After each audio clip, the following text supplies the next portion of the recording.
est un réseau social d'entraide entre voyageurs dans tous les transports. Cette solution est née à l'issue d'un constat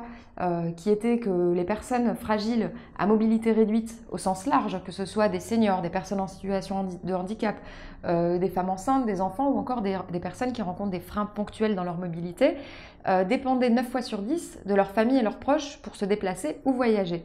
Donc face à ce constat, nous avons lancé Faciligo qui permet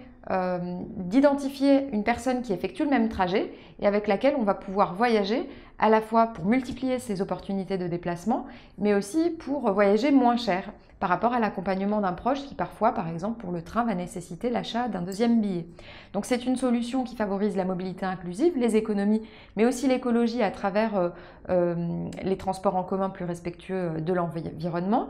Ça peut être aussi de l'accompagnement en voiture ou à pied. Et l'idée, c'est de créer du lien social à travers cet accompagnement lorsqu'on fait un trajet pour aller au travail, pour aller en vacances, on peut profiter de ce trajet pour aider une personne qui sans nous n'aurait pas pu voyager. L'accompagnateur, donc, il gagne, l'accompagné, il gagne économiquement, et l'accompagnateur peut, s'il le souhaite, reverser le montant de ses gains ou ses gratifications à une association, et comme c'est un don, ce sera déductible d'impôt, et ainsi il effectuera un double acte citoyen solidaire. J'ai soumis ça à Alter Incube et à Cap Omega et j'ai pu être accompagnée par ces deux structures en amont de l'entreprise, de la création d'entreprise, pour bien identifier le marché, le besoin, comment mener à bien ce projet qui est une innovation sociale et d'usage, qui est différente en fait d'autres entreprises plus classiques ou comme celle que j'avais créée auparavant. Donc cet accompagnement a été essentiel puisqu'il m'a donné vraiment les outils, les clés pour pouvoir avancer à chaque étape du développement de l'entreprise. J'ai rencontré plusieurs femmes qui ont confirmé à la fois cette nécessité, lorsqu'on identifie un besoin, de poursuivre et d'aller jusqu'au bout pour y répondre. Vu que ce sont des femmes, elles ont souvent soit des parents vieillissants, soit des enfants, elles ont aussi confirmé le besoin, le fait qu'effectivement aujourd'hui on est très active, on travaille, on a des enfants, on doit gérer parfois des parents ou des membres de la famille et ce sont d'abord les femmes qui sont en charge de cela et donc ce réseau de femmes entrepreneurs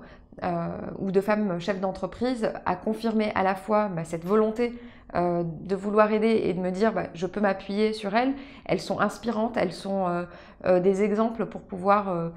continuer et elles confirment effectivement que cette voie que je prends a du sens puisqu'elles confirment avoir elles-mêmes ce besoin. Alors les concours sont utiles lorsqu'on a un projet et qu'on veut le développer, à la fois sur l'aspect financier parce qu'il peut dégager des ressources supplémentaires pour son développement et ça peut être aussi ça peut donner une visibilité énorme. Donc on a été lauréat de Impact au carré, innovation sociale, porté par le mouvement des entrepreneurs sociaux et la région. D'abord de bien évaluer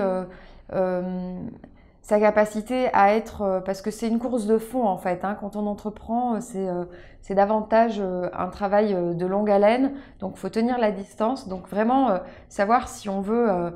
se donner le temps, les moyens d'aller jusqu'au bout ou si on est vraiment pressé. Et ensuite de s'entourer, d'en parler au maximum autour de soi, d'identifier les ressources que l'on n'a pas pour pouvoir les compléter avec des gens spécialisés, des gens compétents, mais surtout de foncer, d'y aller dès lors qu'on sent au fond qu'on a cette envie de ne pas lâcher à la première inquiétude, essayer de mesurer le maximum en amont, mais à partir du moment où c'est décidé, y aller, continuer, persévérer et s'entourer. une levée de fonds d'ici l'an prochain pour pouvoir communiquer davantage, apporter des améliorations, lancer une application mobile et aussi une internationalisation qu'on espère d'ici fin 2018 ou 2019 afin de pouvoir répondre aux besoins de mobilité en dehors de nos frontières et impacter, favoriser la mobilité inclusive en Europe.